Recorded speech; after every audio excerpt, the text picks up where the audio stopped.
Broadcasting from the business capital of the world, this is the Podcast Business News Network.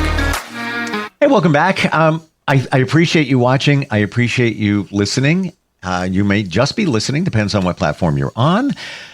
Are you listening to the animals? They are talking. They're trying to tell us all something about our planet and what's going on, and it is of vital importance, and we're going to talk about that today. We stopped listening, apparently, and I'm getting that from her.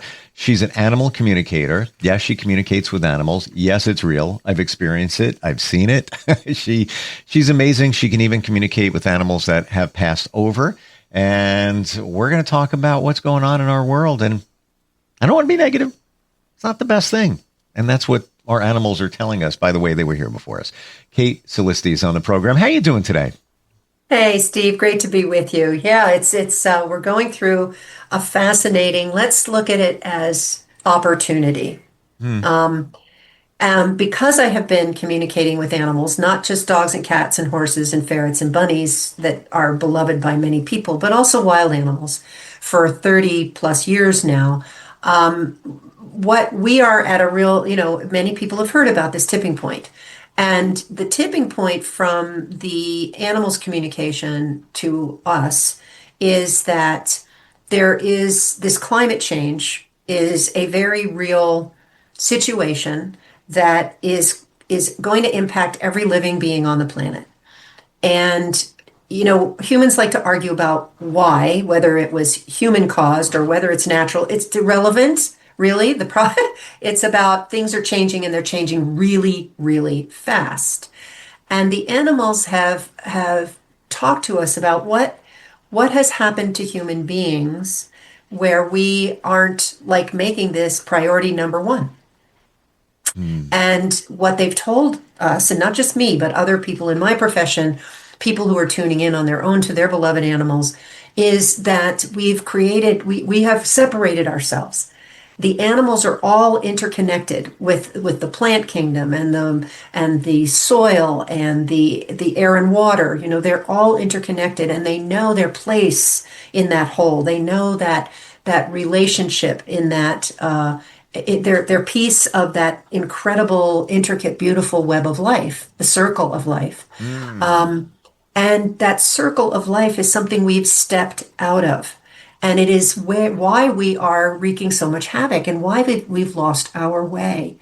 And the whole idea that in this country, in America, there are people actively trying to destroy the Endangered Species Act is horrifying and mind-boggling to me. Many people may think that the Endangered Species Act is just about saving the spotted owl. Well, who cares about a spotted owl, let's say? I mean, that was a big argument some years ago in the Pacific Northwest about logging versus the endangered owl. It isn't just about the owl. This is the important thing. When you are connected and you understand the interconnectedness of all life, you understand that the owl is one little piece. But the more you take pieces away, if you think of a spider web, right, and it's got all these intricate connections, you keep pulling away the strings, what is eventually going to happen? Or just, right? Mm-hmm. And so what the Endangered Species Act does is not only protect individual endangered species like the spotted owl, the bald eagle, the osprey, the grizzly bear, the wolf, not only one species, but they are linked to the entire habitat and environment that all other species depend upon. So the Endangered Species Act has been hugely successful in helping different birds come back from the brink, because DDT created a weakness in the eggs of the bald eagle and the osprey. And so, and the condor, the California condor. So when they went to incubate their eggs, they'd crush them. And that when that link was identified, in part because of the importance of the Endangered Species Act saying, we must protect these animals. Guess who? Do you know which president created signed the Endangered Species Act into law? My head is still spinning because I haven't heard that term, Endangered Species Act, in decades. It's being attacked right now as we speak, Steve. right now. They want to upend it. They want to destroy it. Wow. Oh my gosh. You know who signed that into law? 1973. That's a hint. Reagan? Richard Nixon. Nixon. Oh, I meant to say Nixon. I'm sorry. Yeah. That's okay. That's okay. Watergate. A Republican. Yeah. A Republican, okay? Yeah. A Republican who saw the importance and actually talked about how critical it was to save these species. You might, we know Richard Nixon was a disaster on some other levels. And nobody's perfect, as we all know. Everybody has their pluses and minuses, but this is outrageous. And this is dangerous. And undermining the Clean Air and Clean Water Act, they want to destroy that too. I mean, this is big stuff that they are doing, and they're trying to pretend they're not, and they're trying to say, oh, this is about waste and fraud, and that's enough. That has nothing to do with waste and fraud. It has everything to do with profit, period. What's so sad is it's worse than ever when you take a look at the pesticides, the tainted foods we eat. Let's take a look at the microplastics that weren't here in 1973. All that other stuff. There wasn't Roundup in 1973. All of this stuff. It's worse than ever. And now we want to just throw it away. And I want to add some validity, even more validity to what you're saying, in that if you believe in energy, and we're all energy, and that dude, I think his name was Einstein, started talking about it. Him. And then we just poo-pooed it. And there are energetic cords with all of us, bazillions of cords.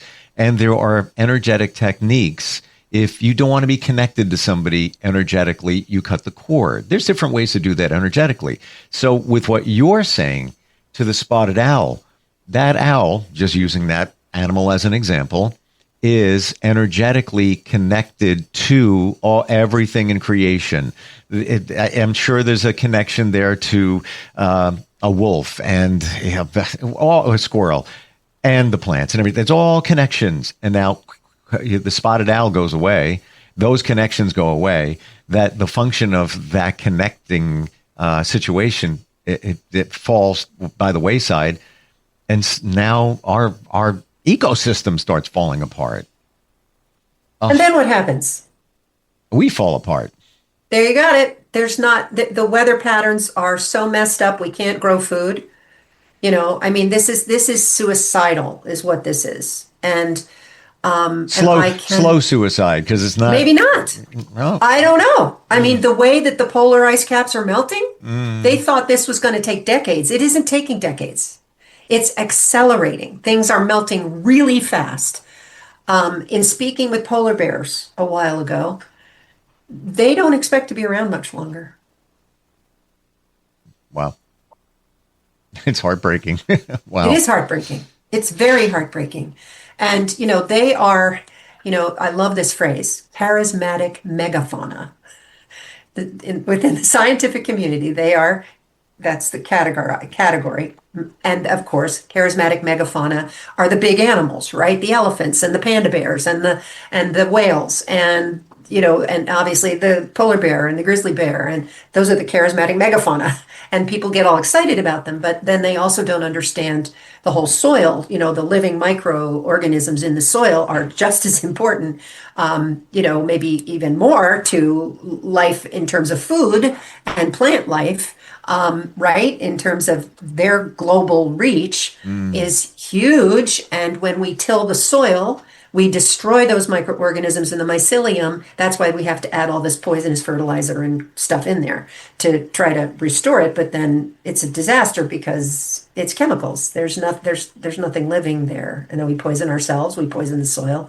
The farmers go into so much debt that they end up killing themselves because they are up to here in debt because they have to buy the fertilizer, and then if the crop doesn't work, the crop doesn't grow well, they don't have money to pay back for all that crap they bought. And that cycle goes on and on. So, and again, it gets back to the chemical companies wanting to sell their stuff, and it comes back to that greed.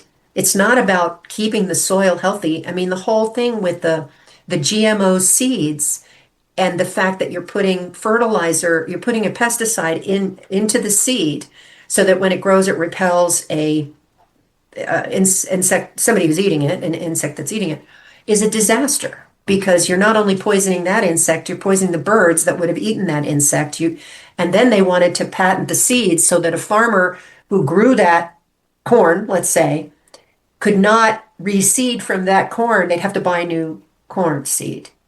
Oh my gosh. Like this is the stuff we don't know.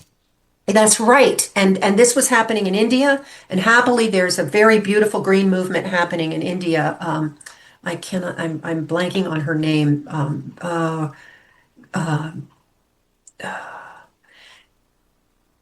Her last name is Shiva, and her first name begins with a V, and she's amazing. They call her the Green Gandhi, and she is a scientist. But there were farmers in India. There are small subsistence farmers in India, right? Millions of people, and they were killing themselves because they couldn't grow their own seeds, and so they were starving and they were killing themselves, and it was outrageous. And it was our big chemical company behind that. Guess who? It begins with an M. Who was behind all that. And so what we are seeing right now is this absolute explosion of greed that is killing everything. And again, all you have to do is look at the fact that what's going on in our Congress to destroy the Clean Water Act, the Clean Air Act, so that everybody can go polluting. Why else would you do it, right?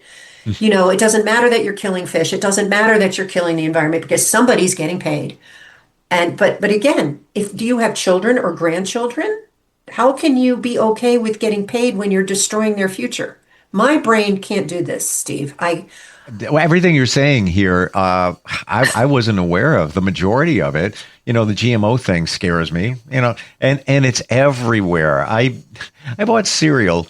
And the packaging looked like very organic, blah, blah, blah, blah, blah, right? And I'm like, oh, all right, this is great. This looks like it's wholesome.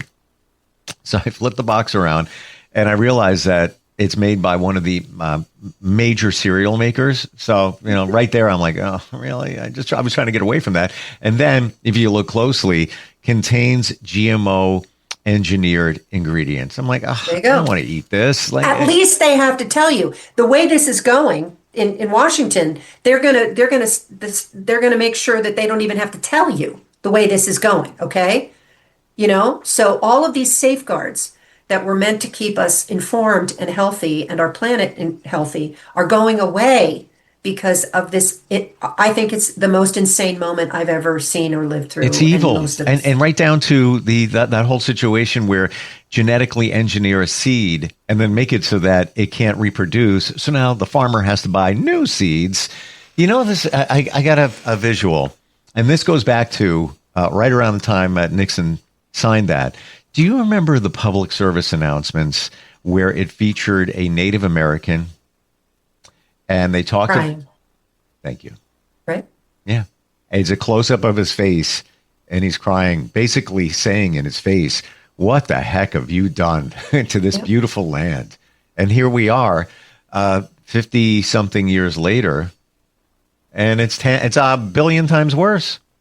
Well, we had made progress. Let's not forget that with the signing of the Endangered Species Act, as I've said, we protect the bald eagle is still here. Right? The osprey are still here. These animals came back, these birds came back from the brink. And other endangered species that stopped development of a wetlands or, which was protecting the towns and cities, right?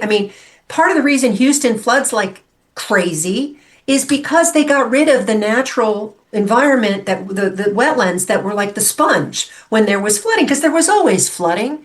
But and the developers, they didn't care. They just wanted to make a ton of money. So they built all these, and a lot of them were really nice houses in nice neighborhoods, but there was no protection for them because they paved over all the wetlands.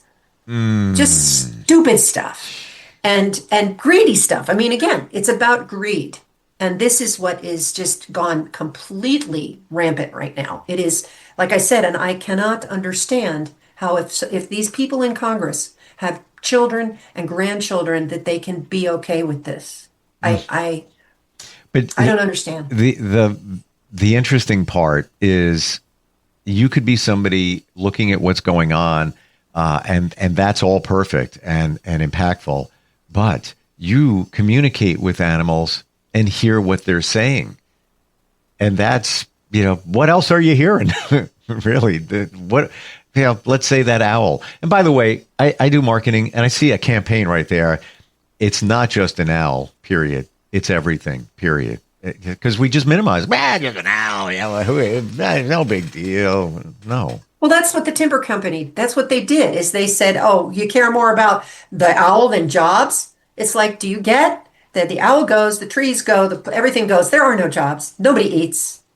Because they don't want you to see, they don't want you to think ahead, they don't want you to get that. And then you have media who are just pushing these lies and pushing this agenda, and that is horrifying. And there's so many people who now say, well, you can't believe anything.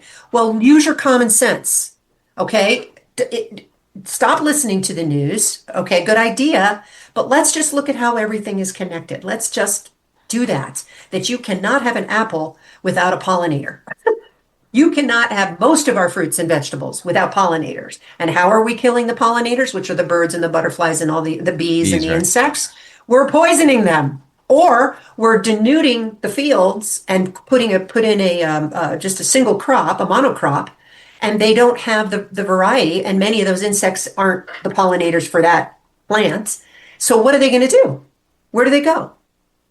Right? This is why we have a crisis with the bees. This is why our butterfly populations are nose diving. Oh, yeah. Yeah. When was the last time you saw a rabbit? I used to see them all the time. Frogs. I remember my aunt's house, maybe 20 minutes from here.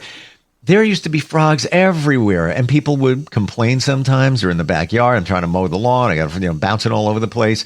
I get it, but it was theirs first, and then you bought that property, and it said, I have not seen a frog. I don't know, 10 years, maybe more. Not good, because amphibians very much are a canary in a coal mine. And everybody should know that expression, which is what, right. I mean, maybe now they don't, but it used to be they would take the canaries down in a cage in the coal mine, and if the gases were getting released and the canary died, the miners had to get out of there as fast as possible before something exploded. Yeah. That's where that expression comes from. Thank you. Oh, I know it well. There's also a song by Sting and the Police called "Canary in a Coal Mine." Yes, I remember that too. It's metaphoric, but yeah, I mean, 100%. I'm just wondering if young people know that phrase, because I don't know how much it's used unless they know the Sting song. But then that's dating us decades ago. Yeah. But it's this is so impactful, and even if you ignore the news, ignore everything, your points are so valid. Where I am, we have osprey. There, I want to say 30 years ago, there was a big drive, leave them alone, and they make these big nests on top of telephone poles and things. They're back in numbers now. The same thing. There's I can't think of the exact name, but there's a bird. It's a tern, Tern, a type of tern that was on the beaches. I'm on Long Island, and you wouldn't see them. Now they're back. They're back in numbers, and there's areas where you don't go there, and people adhere to that. The eagle, we got them flying all over around. There was a point where there was worry. There could be a problem here. It worked. Absolutely. It worked. Yeah. And thanks to the eagle, they were our national bird, and that did get people at least a little bit paying attention. That would be stupid to lose our national bird. But again, it's to stop.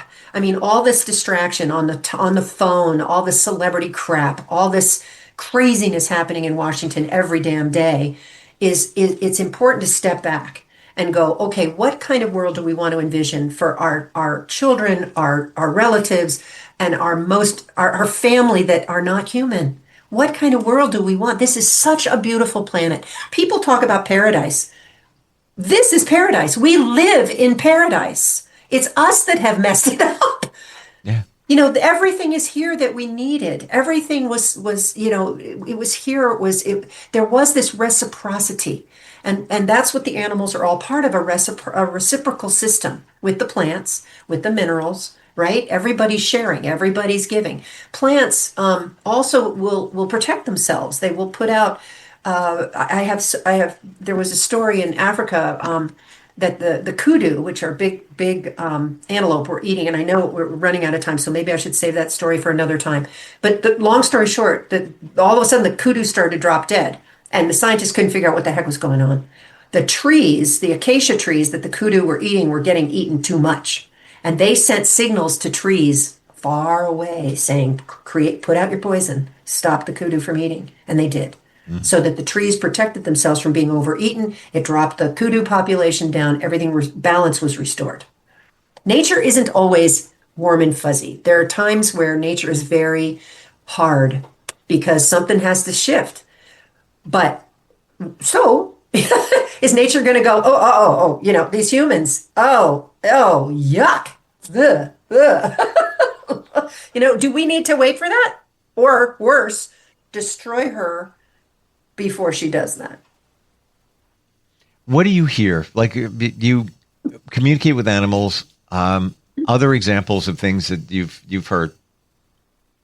Well, again, what they're saying a lot. They're talking about how critical different trees and plants are to them.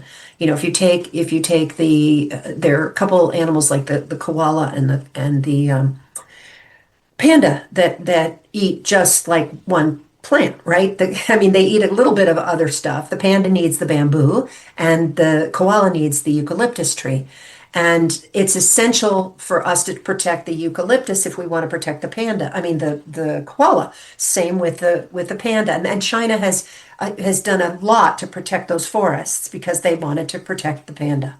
But what does it do? It protects all of life, going back to what we were talking about with the owl. So what they tell us is how important it is to them that their source of food and shelter is protected, and how they give back to the being that they have to eat. Birds will, refertilize the elephants. Well, I think I mentioned this last time, there's a type of palm tree that only grows when the elephant eats the fruit of that palm tree, because it's in a hard nut.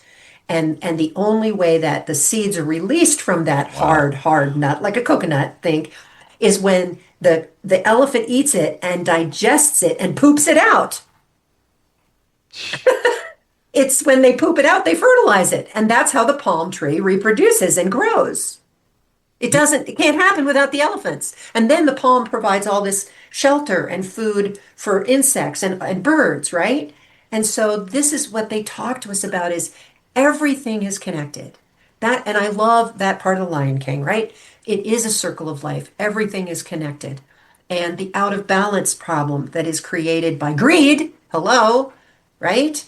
That's a human story. It's not an animal story. That's my only problem with the Lion King, is that it's a human story, not an animal story.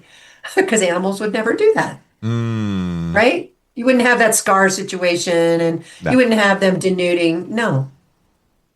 That's a human thing. What country would you say, that you mentioned China, is doing a pretty good job in terms of protecting endangered species and their forests and such? I'm glad you asked me that. I was actually thinking about that early this morning, that I need to do some more research. I wanted to know what country's doing the best job. I'm going to lean into the Scandinavian countries a little, because they seem to do a really good job. New Zealand is one. New Zealand is definitely a country that has cared about their wildlife. They have they have given rights of person rights to rivers in New Zealand. Rivers have the rights of a human being. So wow. I think New Zealand wins the prize. Actually, I think they do. There's other countries. Perception is reality, and when I think of New Zealand, I think of it being clean, pristine, and I get that feeling. I get that feeling from when I think of their land and just their ecosystem and everything like that. I feel like they care about that, and they do. I'm just looking through my memory of things I've heard, seen. No, they have. They have very strong environmental laws, but here's what I really want to leave our listeners with: is this is a critical moment to become informed about what we can lose.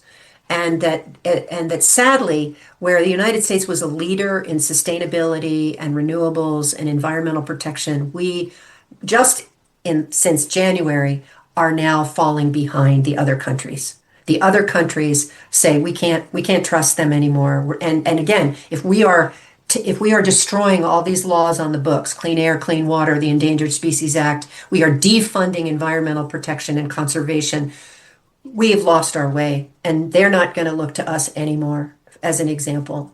And that is tragic because we have done so much, but we are letting what's going on in Washington destroy our reputation and the good works we've done in the world for humans and animals and the planet, as well as destroying our scientific research. Our NASA, our NOAA, our NIST, these scientific research places that are so important to weather reporting.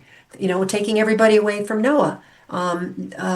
They are the ones that monitor the weather and the storms. We're having all these storms and stuff, but the administration just defunded them. It defunded a great part of them and fired a whole bunch of them.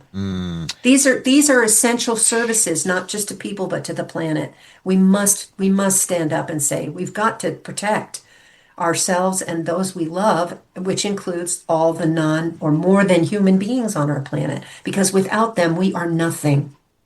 I don't do politics, but in looking at all of this, I understand there needs to be cutbacks.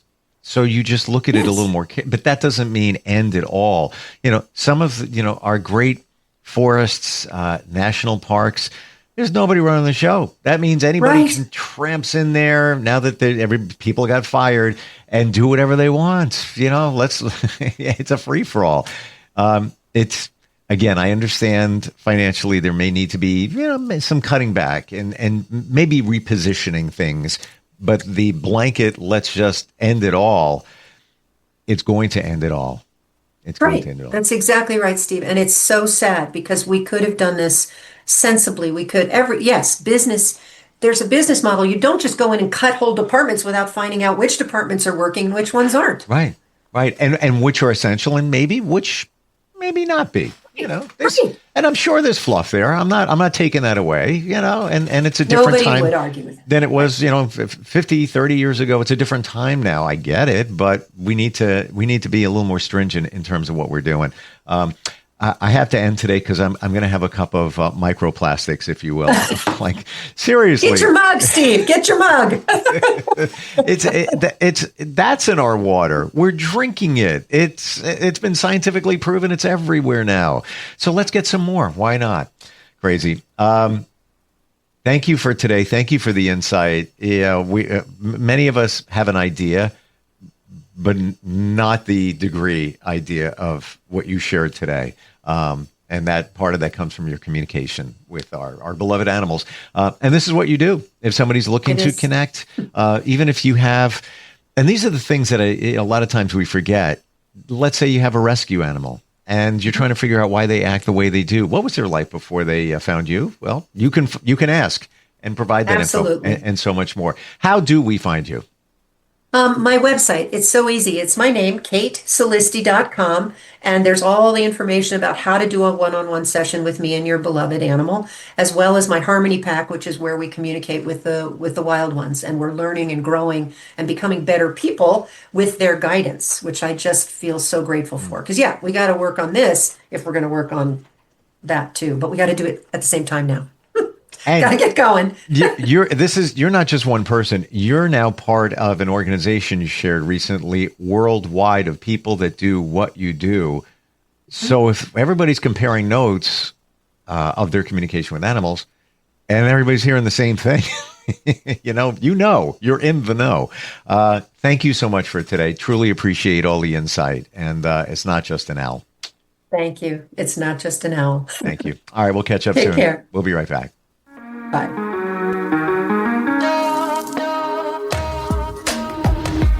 Broadcasting from the business capital of the world, this is the Podcast Business News Network. Let's go inside the mind of a 10-year-old. I should have worn those earrings today.